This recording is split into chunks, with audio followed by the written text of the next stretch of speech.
next speaker is Mr. E Béky, who is a regional director for Eastern Europe and Russia from Elsevier. Thank you, ladies and gentlemen. It's a pleasure to be here with you today for this national conference of Analyst Plus Consortium. I always enjoy my visits to Romania, and I've been coming here since 2006. And I'm delighted to be here with you today again. We have a very special topic here, and I hope there will be a lively discussion of how science-enriching research can spur commercial growth. Over the course of the day today, I look forward to sharing ideas and exchanging best practices across different sectors to promote applied research and innovation in Romania. As you know, one of the core objectives of Romania's research strategy in light of Horizon 2020 is to foster technological development and bundle research activities to address critical issues at the national and as well as global level. Collaboration in research is nothing new, but it's more important than ever to stay competitive in our information-driven research landscape. The internet and new technologies triggering greater interpersonal connectivity, easier access to diverse information sources, and more analytical computing for massive sets of data. So, the market forces are eliminating boundaries to research on all fronts, between individuals, between scientific disciplines, between institutions, and between nations. At the heart of Polytechnic University, there's an appreciation for knowledge exchange and cross-sector synergy, which are vital to pushing forward applied research. After all, the questions that applied research seeks to address are complex and cannot be answered by one sector alone. When scientists and business leaders leverage their shared expertise, resources, and personal relationships, the results of their efforts can be extraordinary. We at Elsevier are proud to work with researchers, business leaders, government officials, and higher education decision makers to help promote interactions across sectors to create a more innovative society.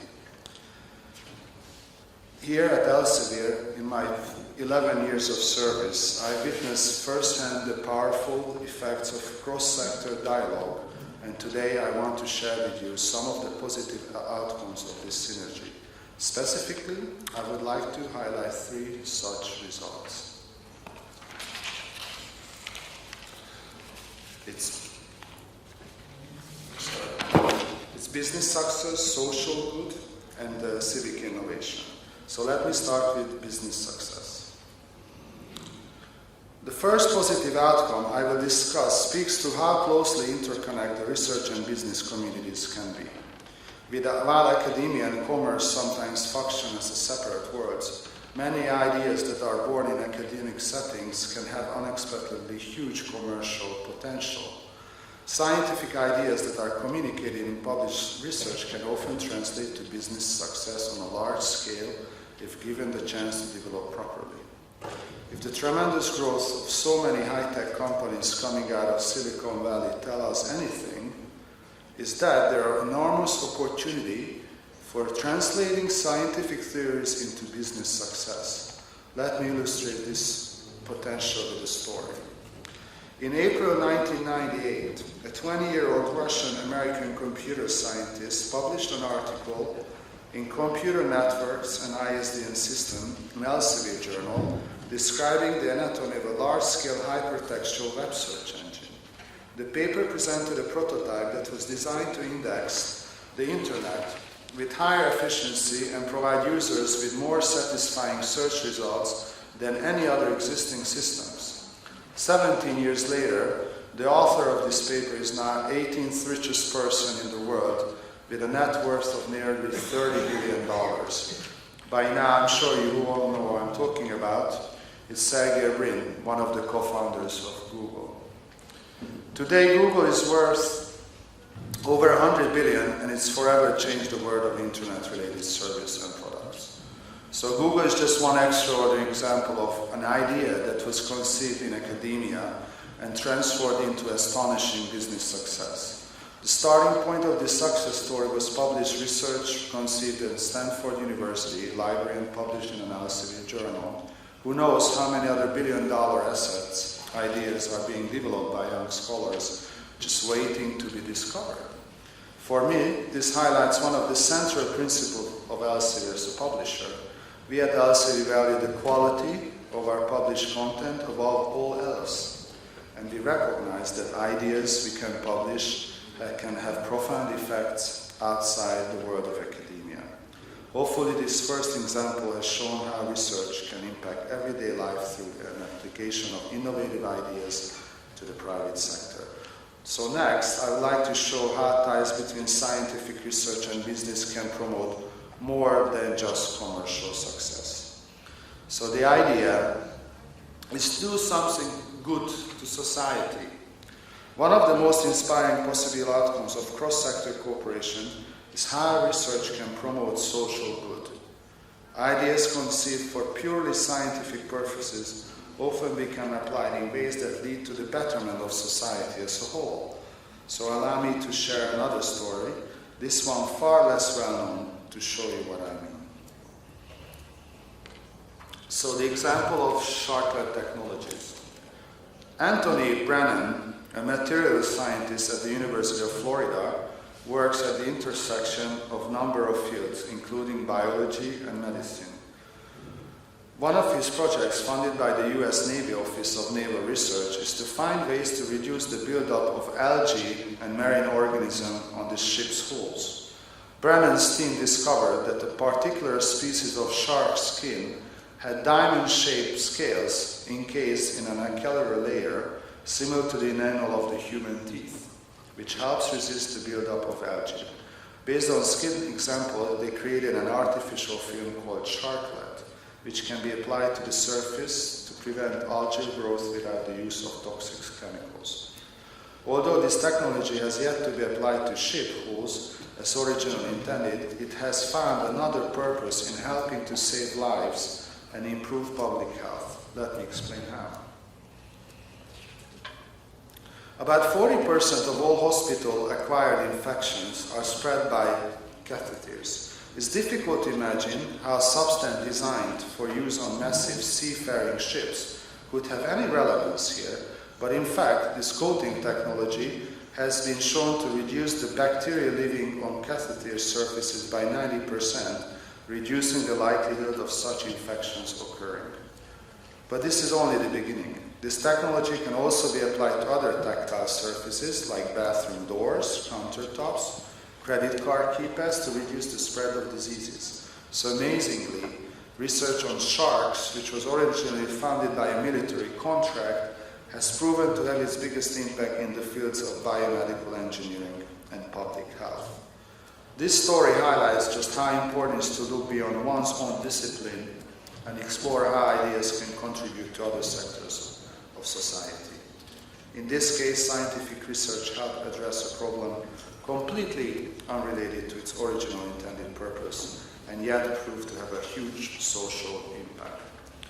This example, and one before, it demonstrates how cross-sector energy and collaboration can lead to significant commercial and social prosperity. Now, I would like to mention a third and final outcome of cross-sector cooperation, which can also serve to strengthen society as a whole. I'm going to talk about civic innovation. This third outcome I will discuss today is civic innovation. In other words, ideas, technology, or methods that lead to better governance and policy making and improve the lives of citizens. These outcomes can result from collaboration between business, academia, and the public sector, and can leverage shared resources and analytics to promote a better future. To illustrate how ideas derived from research analytics can have substantial policy implications, I will share one more example. Elsevier recently partnered with the Urban Innovation Network of the City of Amsterdam to produce a report to examine how cities can align their development strategies and priorities with their own particular research strengths. This report, Mapping Research and Innovation, Understanding Amsterdam's Competitive Advantage, draws on Elsevier's data from Scopus and Civil Analytics to measure and analyze the city's competitiveness across multiple dimensions. It provides a holistic view of Amsterdam's research strengths and its efficiency of knowledge transfer and research commercialization. Such insights can help policymakers and business leaders collaborate more effectively, inform corporate location decisions, and guide real estate investment strategies. Ultimately, the aim is to help Amsterdam attract international talent and to allow its leaders to direct investment in a way that spurs the city's growth and improves civic life in general. The report shows how the city of Amsterdam is building its future on a foundation of research to create a sustainable knowledge economy. In this case, research analytics conducted by the private sector partner can have helpful implications for city planning, investment strategies, and other high-level policy decisions. Cities like Amsterdam, by working with Elsevier, are able to use the data to find their research strengths to attract more industries and investment. And maybe next year we can talk about how Bucharest is doing this. Given the benefits of collaboration in general, I would like to talk to you today about 3 core strategies to ensure that this region, this country, and your researchers around the world engage in productive collaboration. First, know your collaboration landscape, invest in institutional transparency, and make research more social. The first strategy I will discuss is how to know your collaboration landscape. Right now, research around the world is more competitive than ever, and it can be challenging to find and launch the most appropriate high-impact projects. Global spending on research has grown from about $522 billion in 1996 to $1.3 trillion in 2009, outpacing the growth rate of the world's GDP during that span. And it's expected to reach over this 1.6 trillion this year. In 2013, the US, China, Japan, and Europe accounted for over 3/4 of the total R&D spending. Expenditures in Asian countries in particular are growing rapidly. Over the past 5 years, Asia's shares of global R&D has increased from 33% to nearly 40%. And as you can see, the time is right to seek partnership with those countries which have defined science as a national priority. But bringing together the right people for the right project is still a central challenge. And with the financial and scientific stakes so high, countries and institutions can no longer rely on intuition alone to launch collaborative projects. To cut through the noise and identify the right opportunities, institutions, countries must understand their existing collaboration landscape. By this I mean that they must understand what relationships already exist with other institutions and countries, and what potential beneficial relationships remain yet untapped. It's true that trust remains one of the key factors in collaboration, making it more dependable to nurture established friendships, connections than to form new ones. However, this fact does not preclude the necessity to continuously explore new connections. At Elsevier, we help you do this with Civic, a research evaluation tool. Civic facilitates smarter decision-making by enabling scientists and administrators to measure, benchmark, and analyze their own research performance. Additionally, authors and university leaders can evaluate which past collaborations have been most productive, how certain disciplines are evolving, and where to seek funding opportunities. This tool extracts all this information from our rich abstract and citation database Scopus and presents it in a highly intuitive visualization. I will briefly demonstrate how such a tool can help players in the research world understand their collaboration landscape by looking specifically at international collaboration.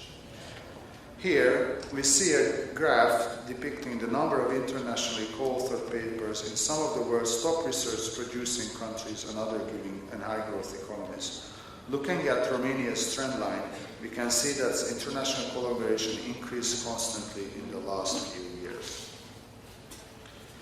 We have just done an analysis at the country level, but CIVIL also has the ability to analyze custom groups or institutions, countries or researchers. For instance, this map shows us the number of institutions Pavle University has collaborated with each continent.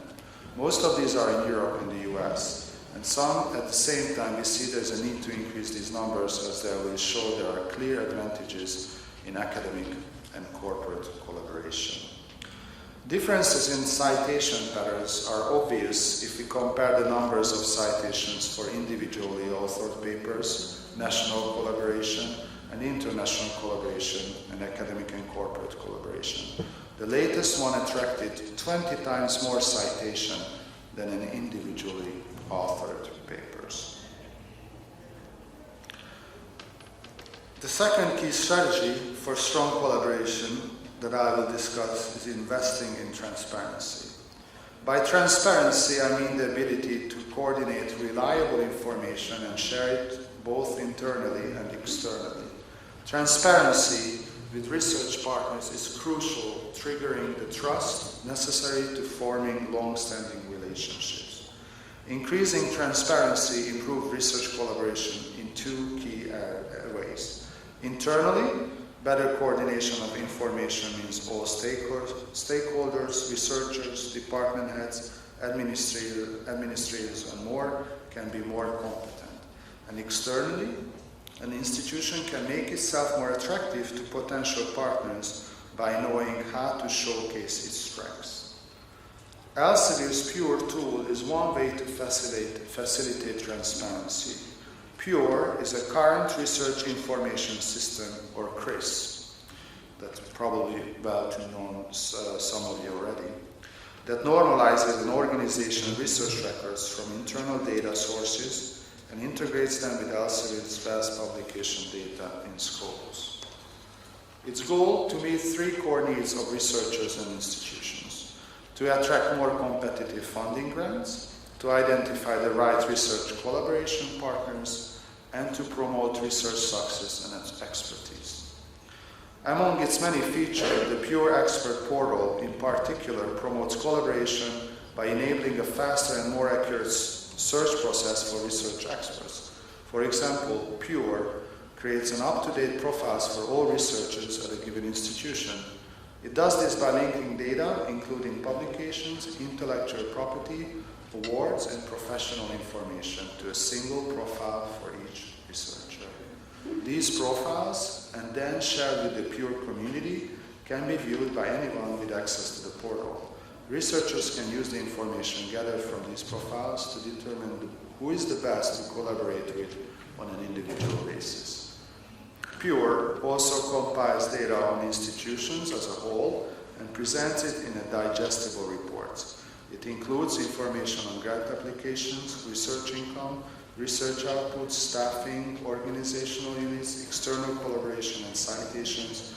Using a tool like PURE, institutions around the world can share consistent and reliable information through easy-to-understand dashboard.